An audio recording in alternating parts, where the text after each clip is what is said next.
So welcome है class 10 students आपका यहाँ पर इस प्लेटफॉर्म के ऊपर, केमिस्ट्री क्वीन प्लेटफॉर्म के ऊपर। हमने यहाँ पर अपनी फिजिक्स की एनसीईआरटी एग्जाम्पलर सीरीज को स्टार्ट किया हुआ था। यहाँ पर हमने चैप्टर को इलेक्ट्रिसिटी को ऑप्ट किया था, जहां पर हमने एमसीक्यू डिस्कस किए थे इलेक्ट्रिसिटी चैप्टर के। So today session on short answer type question. So let's start.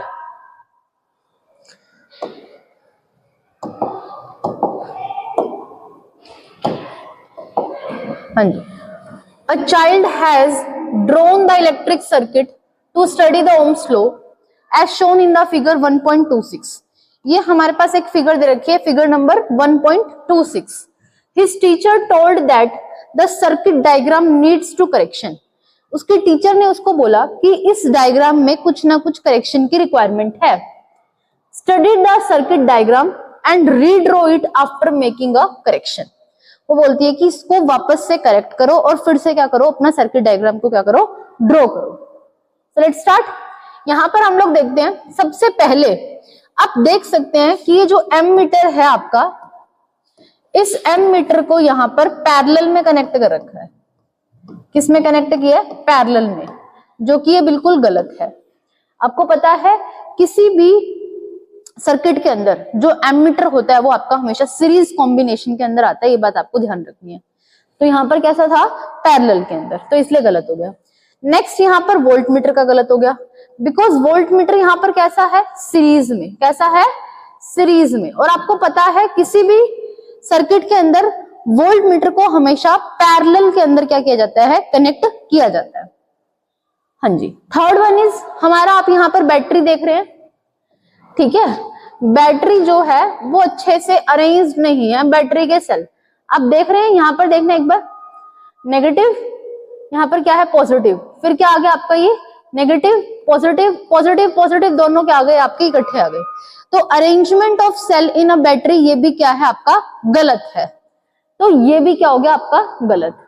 And the fourth reason is that कि यहाँ पर नेगेटिव टर्मिनल से आपका क्या कर रहा है? करंट फ्लो कर रहा है, जबकि आप ये बात बहुत अच्छे से जानते हैं, current will flow from the positive terminal. Current कहां से फ्लो करता है? आपका पॉजिटिव टर्मिनल से क्या करता है? फ्लो करता है। तो ये 4 ड्रॉबैक होने की वजह से उसकी जो टीचर है इस सर्किट को क्या कर देती है? डिस्कार्ड कर देती है और स्टूडेंट को कहती है कि वो क्या बनाए? फिर से सर्किट बनाए। सर्किट जब भी आप बनाएंगे तो एम मीटर को आप यहां पर लगा देना और वोल्ट मीटर को आप यहां पर लगा देना, ठीक है। और इनके सेल को हम लोग क्या कर लेंगे? करेक्ट कर लेंगे। क्लियर है सभी को? हाँ जी। तो हमने 4 इसके बीच में क्या बता दिए? उसकी मिस्टेक्स बता दी स्टूडेंट की। 3 2 ohm रेजिस्टर्स हैं, A, B, C are connected as shown in the figure 12.7। हाँ जी, ये फिगर नंबर 12.7 है। यहाँ पर 3 2 ohm रेजिस्टर्स हैं। एक 2 ohm रेजिस्टर ये रहा, एक यहाँ पर, और एक क्या है? यहाँ पर है A, B, C। Each of them dissipate energy and can withstand a maximum power of 18 volt. हर एक यहाँ पर जो रजिस्टर है वो क्या कर रहा है? एनर्जी को डिसिपेट कर रहा है और मैक्सिमम पावर के साथ क्या है? यहाँ पर लगा हुआ है। कितनी पावर है? 18 volt without melting. Find the maximum current that can flow through the 3 register. वो पूछना चाहता है आपसे कि इस सर्किट में कितना मैक्सिमम करंट फ्लो आपका कर सकता है। 18 मतलब वोल्ट उसके अंदर क्या होनी चाहिए? पावर होनी चाहिए। सो देख लेते हैं हम लोग यहाँ पर, ठीक है। अगर हम लोग बात करते हैं पावर की, इसकी अगर हम लोग इसके रिगार्डिंग क्या लगाते हैं? ओम्स लॉ लगाते हैं। क्या लगाते हैं? यहाँ पर, ठीक है। कितनी पावर दे रखी है? यहाँ पर 18 वोल्ट दे रखी है। कितनी दे रखी है? 18 वोल्ट। तो अगर हम यहाँ पर क्या निकालेंगे? करंट निकालेंगे। कितनी निकालेंगे? करंट, ठीक है। तो हमें क्या निकालनी है? यहाँ पर करंट निकालनी है। अगर मैं इस रजिस्टर के लिए करंट निकालूंगी तो कैसे आएगी? यहाँ पर हमारी क्या है? पावर। पावर के लिए हम क्या फॉर्मूला लगाएंगे? I square R। क्या लगाएंगे? I square R। पावर हमें कितनी दे रखी है? 18 वोल्ट, ठीक है। I स्क्वायर यहाँ पर हमको निकालना है। रेजिस्टेंस हमें कितनी दे रखी है? यहाँ पर 2 ओम। कितनी दे रखी है? 2 ओम, ठीक है। तो अगर हम यहाँ पर निकालेंगे, कितना आ गया? ये 18 बाय में 2 और यहाँ पर क्या आ गया आपका? I square. क्या आ गया? I square. तो ये 2 कितने पे जाएगा? 9 पे। तो आप 9 देख सकते हैं, किसका अंडर रूट होता है, ये आपका 3 का होता है। किसका होता है? 3 का। तो इस वाले रजिस्टर में से कितनी करंट फ्लो करेगी? 3 एम्पियर। कितनी फ्लो करेगी? 3 एम्पियर क्या करेगी? फ्लो करेगी। क्या ये बात सबको क्लियर है? कितनी करेगी? 3 एम्पियर। अगर यहां से 3 एम्पियर करंट जा रही है तो आगे जो हमारा सर्किट आ गया वो यहाँ पर आप कनेक्शन देख सकते हैं, किसका है? पैरेलल का है। किसका है? पैरेलल का है। तो ये 3 वाली जो करंट है ये क्या करेगी? डिवाइड। क्या करेगी? डिवाइड। तो यहाँ पर भी कितनी जाएगी? 3/2 और यहाँ पर भी कितनी जाएगी? 3/2। इट मीन्स 1.5 आपकी यहाँ पर जाएगी और 1.5 आपकी यहाँ पर जाएगी। ये बात सबको समझ में आ रही है? बिकॉज आप जानते हैं कि जब भी आपका पैरेलल कनेक्शन होता है तो आपकी जो करंट होती है वो क्या कर जाती है? आपकी डिवाइड कर जाती है। तो बी के अंदर कितनी आएगी यहाँ पर? 1.5। सी के अंदर कितनी आएगी? 1.5 और ए के अंदर कितनी आएगी? 3 एम्पियर की आएगी आपकी करंट आएगी। क्लियर है सभी को? हाँ जी। Should the resistance of an ammeter to be low or a high? Give the reason। वो बोल रहा है कि जो एमीटर है, एमीटर का रेजिस्टेंस कैसा होना चाहिए? हाँ जी, एमीटर का जो रेजिस्टेंस है वो कैसा होना चाहिए? आपका लो होना चाहिए। कैसा होना चाहिए? लो। या फिर आइडियल एमीटर का जो रेजिस्टेंस है वो नेग्लिजिबल होना चाहिए। क्यों होना चाहिए नेग्लिजिबल? ठीक है, क्योंकि आपको पता है जो हमारा एमीटर होता है उसको हम किस में कनेक्ट करते हैं? अपनी सीरीज में कनेक्ट करते हैं। किस में कनेक्ट करते हैं? सीरीज में कनेक्ट करते हैं। और सीरीज में आपका करंट डिवाइड नहीं करता। अगर आपको किसी सर्किट के अंदर मैक्सिमम करंट चाहिए तो आपको उस सर्किट के अंदर जो रेजिस्टेंस है वो कैसा रखना पड़ेगा? नेग्लिजिबल रखना पड़ेगा, ताकि आपको मैक्सिमम करंट मिल सके उस सर्किट से। इसलिए एक आइडियल एमीटर के अंदर जो रेजिस्टेंस होनी चाहिए वो नेग्लिजिबल या फिर 0 के बराबर आपकी होनी चाहिए, ताकि आपको उस सर्किट से मैक्सिमम आउटपुट के रूप में क्या मिल सके? करंट मिल सके। क्लियर है सभी को? हाँ जी। तो हमारा एमीटर के अंदर रेजिस्टेंस कैसे होनी चाहिए? लो होनी चाहिए। रीजन मैंने आपको बता दिया। इसी के साथ आपको ये क्वेश्चन समझ में आ गया होगा। आइए क्वेश्चन नंबर 22 करते हैं। Draw a circuit diagram of an electric circuit containing a cell, a key, a ammeter and a resistor of 2 ohm in a series with a combination of 2 resistors. With a combination of 2 resistor 4 ohm in the parallel and a voltmeter across the parallel combination. Will the potential difference across the 2 resistor will be the same of the parallel combination of the 4 ohm resistor? ठीक है, question तो हमने पढ़ लिया, थोड़ा लंबा है, थोड़ा थोड़ा करके हम लोग कर लेते हैं इसको। ठीक है, यहाँ पर देखना, वो बोल रहे हैं कि एक सर्किट को ड्रॉ करो। ठीक है, हम लोग क्या कर रहे हैं? अपना यहाँ पर सर्किट बना रहे हैं। इसके अंदर क्या है? एक सेल है, तो हमने क्या बना दिया? अपना एक सेल बना दिया। ठीक है, फिर वो बोल रहा है एक की है, तो हमने यहाँ पर क्या लगा दी? एक अपनी की लगा दी। ठीक है, फिर वो बोल रहा है एक एमीटर है। ठीक है, हमने यहाँ पर अपना एक एमीटर भी लगा दिया। ठीक है, फिर वो कह रहा है कि एक 2 ओम का रजिस्टर है सीरीज के अंदर। ठीक है, यहाँ पर हमने ये 2 ओम का एक रजिस्टर भी लगा दिया। यहाँ पर क्या लगा दिया? रजिस्टर। जैसा जैसा बोल रहे हैं हम वैसा वैसा बनाते जाएंगे। With a combination of 2 register, जो कि किसमें है? पैरेलल में है। किसमें है? पैरेलल में है। ठीक है, ये आपको ध्यान रखना है, किसमें है? पैरेलल के अंदर है। 2 रजिस्टर आपके दोनों के दोनों किसमें है? पैरेलल में है।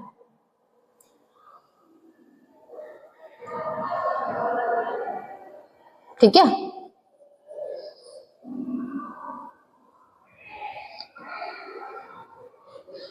ठीक है, समझ में आ गया आपको?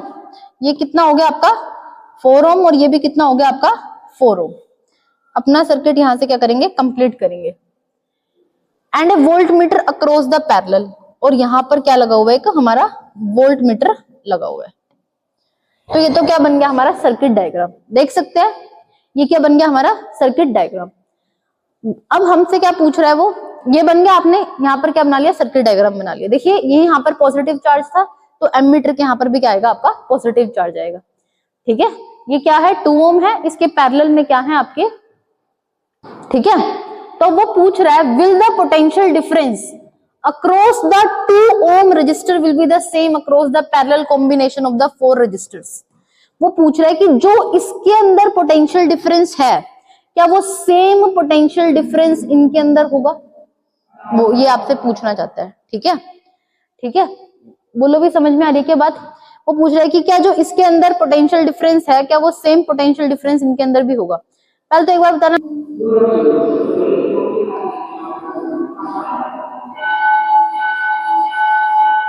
ठीक है, तो स्टूडेंट्स हमारे यहाँ पर क्या बन गया ये, हाँ हमारे यहाँ पर क्या बन गया ये, हमारा ये सर्किट बन गया, ठीक है। तो हमें क्या निकालना है यहाँ पर, वो पूछ रहे हैं कि जो पोटेंशियल डिफरेंस है यहाँ पर 2 ओम के अक्रॉस जो हमारा पोटेंशियल डिफरेंस आ रहा है, क्या क्या वो सेम यहाँ पर आ रहा है? तो हमसे वो ये क्वेश्चन पूछ रहा है। तो देख लेते हैं, सबसे पहले हम लोग क्या निकालते हैं, ठीक है, जो हमारा पैरेलल कॉम्बिनेशन के अंदर है, तो हम यहाँ पर क्या निकालेंगे, अपनी इक्विवेलेंट रेजिस्टेंस निकालेंगे।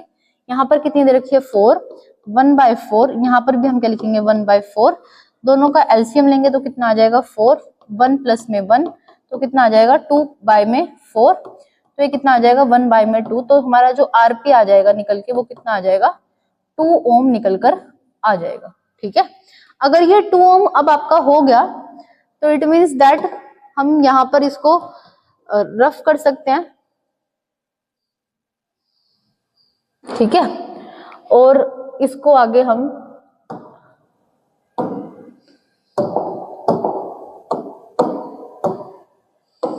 यहाँ पर ऐसे बना सकते हैं, ठीक है। तो अब हमारा जो ये इक्विवेलेंट रेजिस्टेंस आ गया, ये कितना आ गया हमारा 2 ओम आ गया, कितना आ गया 2 ओम, यहाँ पर भी कितना था 2 ओम था और यहाँ पर भी कितना है आपका 2 ओम है।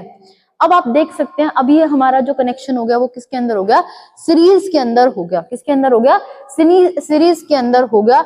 इट मींस जो हमारी यहाँ से करंट फ्लो करेगी वो हमारी क्या करेगी, सेम फ्लो करेगी, हमारी करंट क्या करेगी, डिवाइड नहीं करेगी। इट मींस आपका जो यहाँ पर ये वाला, यहाँ पर भी आपका सेम क्या करेगा, करंट फ्लो करेगा, और यहाँ पर भी क्या करेगा सेम, जिसकी वजह से पोटेंशियल डिफरेंस भी दोनों में क्या रहेगा, यहाँ पर हमारा सेम रहेगा। क्लियर है सभी को? हाँ जी, तो यहाँ पर इसका आंसर ये आ जाएगा भाई। क्वेश्चन नंबर 23 देखते हैं, how does the use of A fuse wire protect the electrical appliances. वो पूछ रहा है कि फ्यूज वायर को हम लोग इलेक्ट्रिकल अप्लायंसेस में जो यूज करते हैं उसका क्या यूज है। हाँ जी, हमें बस फ्यूज वायर के बारे में 1 से 2 प्रॉपर्टी के बारे में पता होना चाहिए। बेसिकली जो फ्यूज वायर होती है ये एक तरह का सेफ्टी डिवाइस होता है जो कि हमारे इलेक्ट्रिकल अप्लायंसेस में हम लोग लगाते हैं, हमारे सर्किट के अंदर। क्यों लगाते हैं? क्योंकि एक तो इसकी कैसी रेजिस्टिविटी होती है, बहुत कैसी रेजिस्टिविटी होती है इसकी, ठीक है, रेजिस्टिविटी कैसे होती है इसकी, हाई, ठीक है, हाई होती है ना इसकी रेजिस्टिविटी। और यहाँ पर जो इसमें आपका क्या बोलते हैं, ठीक है, इसका जो मेल्टिंग पॉइंट होता है वो कैसा होता है, बहुत लो। मेल्टिंग पॉइंट कैसा होता है इसका, लो मेल्टिंग पॉइंट होता है। तो बेसिकली जब हमारा जितना करंट आना चाहिए था उससे ज्यादा जब करंट आने लग जाता है तो ये क्या करती है, अपने आप को मेल्ट डाउन करती है, ताकि आपके जो अदर अप्लायंसेस हैं, अदर जो आपके होम अप्लायंसेस हैं वो खराब ना हो। जैसे कि मान लो अगर कोई आपके कमरे में एक बल्ब खराब हो गया, तो ऐसा तो नहीं है ना कि उसके खराब होने से आपके सारे के सारे बल्ब क्या हो जाएंगे, खराब हो जाएंगे। क्यों? क्योंकि हम जब भी सर्किट बनाते हैं तो वहां पर क्या लगता है, हमारा फ्यूज वायर लगता है, जो कि अपने आप को क्या करता है, मेल्ट डाउन कर लेता है। उसकी हाई रेजिस्टिविटी होती है, ठीक है, और लो मेल्टिंग पॉइंट होने की वजह से ये फ्यूज वायर आपका ऐसे वर्क करता है, ताकि आपके अदर अप्लायंसेस क्या ना हो सके, खराब ना हो सके। क्लियर है सभी को? क्वेश्चन नंबर 24 देखेंगे, what is the electrical resistivity in a series electrical circuit. हाँ जी, इसको पढ़ने से पहले एक बार इलेक्ट्रिकल रेजिस्टिविटी का आंसर दे देते हैं।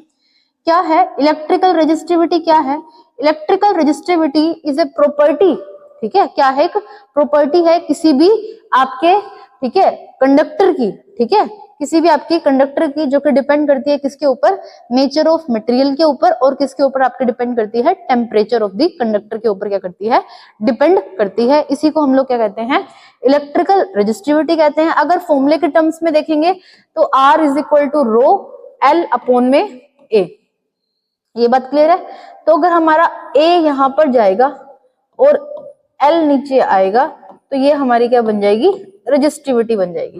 बेसिकली हम इसको एक टर्म्स में और डिफाइन कर सकते हैं, resistivity is a kind of A resistance with unit उसका क्या रहता है, क्रॉस सेक्शनल एरिया रहता है हमारे कंडक्टर का, और यूनिट ही क्या रहती है, उसकी लेंथ रहती है। ठीक है, जब 1 मीटर या 1 सेंटीमीटर वाले कंडक्टर की जो लेंथ होती है और उसका एरिया भी कितना रहता है हमारा, 1 सेंटीमीटर स्क्वायर आपका क्या रहता है, एरिया रहता है, तो हम उस रेजिस्टेंस को ही क्या बोलते हैं, उस कंडक्टर की रेजिस्टिविटी बोलते हैं।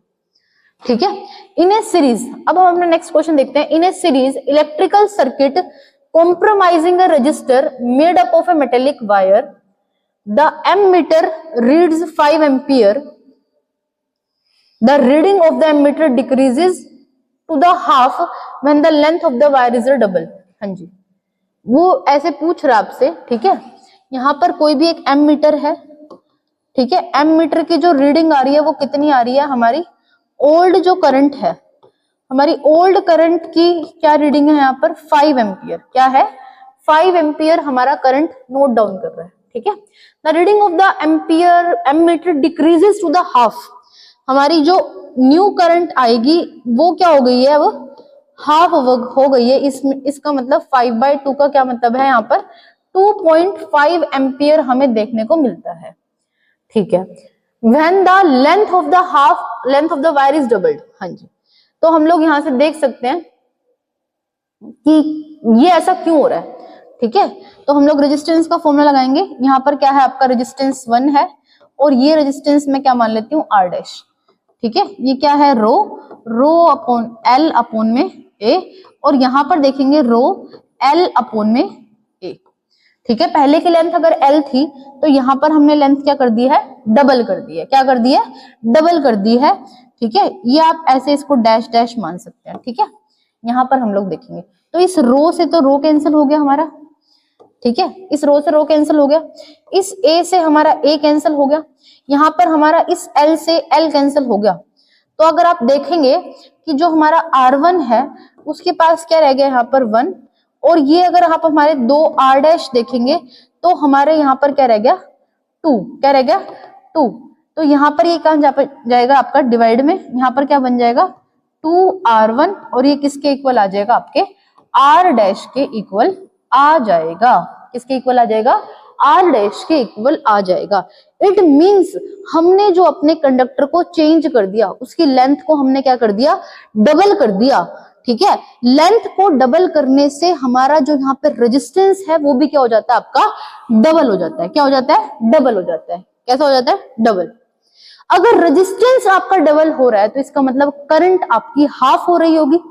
ठीक है, करंट आपकी हाफ हो रही होगी। ये हमें क्या बताता है, अगर मान लो हम लोग V इज इक्वल टू में IR लगाते हैं, क्या लगाते हैं, IR, तो इन दोनों का जो रिलेशन आता है वो कैसा आता है, इनवर्सली प्रोपोर्शनल आता है। कैसा आता है, इनवर्सली प्रोपोर्शनल ये आपके होते हैं।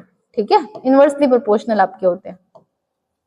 अगर पहले रेजिस्टेंस इतना था, ठीक है, तो बाद में आपका कितना हो गया, ये 2R हो गया।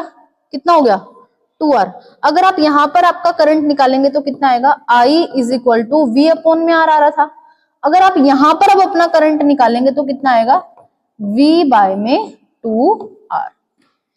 देख सकते हैं आपका जो करंट है वो कैसा हो गया, आपका आधा हो गया। इसका मतलब जो स्टेटमेंट यहाँ पर लिखी हुई है वो बिल्कुल सही है, और हमने इसको प्रूफ कर दिया with the help of this resistance. ठीक है, हम लोगों ने रेजिस्टेंस निकाल के ओम्स लॉ के साथ इसको प्रूफ कर दिया है कि आपकी लेंथ के डबल होने से यहाँ पर आपकी जो रेजिस्टेंस नहीं बनकर आती है वो भी क्या हो जाती है, डबल हो जाती है, और जो आपका करंट हो जाता है वो क्या हो जाता है, हाफ हो जाता है। क्लियर है सभी को? हाँ जी। नेक्स्ट क्वेश्चन है हमारा question number 25। What is the commercial unit of electrical energy, represent it in terms of joules. हाँ जी, वो ऐसे पूछ रहा है आपसे कि कमर्शियल यूनिट क्या है इलेक्ट्रिकल एनर्जी की। एक बार हम इसको यहां पर देख लेते हैं। ठीक है, हाँ जी, हमारी आपको पता है ये क्या है, इलेक्ट्रिकल एनर्जी है। ठीक है, ये क्या है, इलेक्ट्रिकल एनर्जी। आपको पता है एनर्जी का मतलब क्या होता है, कल भी हमने डिस्कस किया था, power is equal to energy upon में टाइम होता है। ठीक है, तो इसका मतलब पावर की मल्टीप्लाई अगर मैं टाइम के साथ कर दूं तो मेरी एनर्जी निकल जाएगी। पावर को हम हमेशा किस में लेते हैं, किलोवाट के अंदर लेते हैं, और टाइम को हम हमेशा किस में लेते हैं, आर में लेते हैं। तो ये हमारी कैसी एनर्जी है, कमर्शियल यूनिट ऑफ एनर्जी है। कैसी एनर्जी है? कमर्शियल यूनिट ऑफ एनर्जी है, किसके अंदर है? किलोवाट आवर के अंदर क्या है? हमारी एनर्जी है। अब इस किलोवाट आवर को हमें किसमें कन्वर्ट करना है? हमें जूल्स में कन्वर्ट करना है। किसमें कन्वर्ट करना है? जूल्स में कन्वर्ट करना है। 1 किलोवाट के अंदर हमारे कितने वोट होते हैं? 1000 वोट आपको देखने को मिलते हैं। और 1 घंटे के अंदर आपके कितने सेकंड होते हैं? हमारे 3600 सेकंड होते हैं। कितने होते हैं? 3600 आपके यहाँ पर सेकंड आपको देखने को मिलते हैं। और ये क्या आ जाएगी? हमारी एनर्जी। ठीक है, जब आप इनको मल्टीप्लाई करोगे तो हमारा क्या आंसर रहेगा यहाँ पे? 36 मल्टीप्लाई में 10⁻⁵। इसको थोड़ा सा और चेंज करेंगे तो कितना आ जाएगा? 3.6 इंटू 10⁻⁶ जूल। क्या आ जाएगा? हमारा आंसर आ जाएगा। क्या आ जाएगा? जूल। क्योंकि ये क्या हो गया? वॉट, और ये क्या हो गया? सेकंड। और वॉट सेकंड को ही हम लोग क्या कहते हैं? जूल। क्या बोलते हैं? जूल। क्लियर है सभी को? तो आपको ये पता होना चाहिए कि आपकी कमर्शियल यूनिट ऑफ एनर्जी क्या होता है। आपकी जो कमर्शियल यूनिट ऑफ एनर्जी होती है वो क्या होती है? आपकी किलोवाट आवर होती है। आपको उसको कन्वर्जन करना आना चाहिए। ठीक है।